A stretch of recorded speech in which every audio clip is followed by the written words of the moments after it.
Ndiyathemba ke Ntosho uba isicelo sami sivakele njengoba besike sathethe efonini. But Sizwe ndikuvile.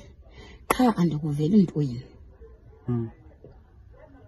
Uyawazi but Sizwe umthetho owethu thina abantu bakholwayo ukuba xa ufuna intombi uhlangana nayo emission not estratweni.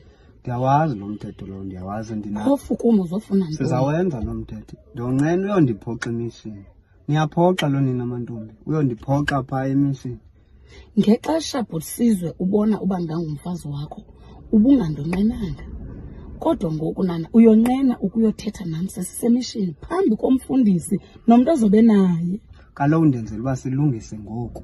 If awundifuni ivele icace ngam andithi akho nto endiyenzileyo asenzanga nto akho sono sisenzileyo. Kanti siyalungisa uba xa sesifika phaa sesingabe sizihlaza phaa phambi komfundisi. Akho nto ndizoyithetha ke but Sizwe mna, kodwa ke ndizawuphela entweni ethi sawuthetha emission phambi komfundisi njengokutsho kwenkolo yethu. Benditshilo nje uba ndonqena uyohlazeka phaa. Masihambe siyova khona. Okanye yintoni le oyonqenayo okanye oyifihlayo ofuna iqale kuqala igqunyathelwe phambi koba kuyofika emission? Akho nto ndiyifihlayo ngoba if bendiyifihla napha emission izawuvela. Akho mntu wasemission endike ndathetha naye ngaphandle kwakho. Ayikho into endiyifihlayo. Masiye khona ke bhuti.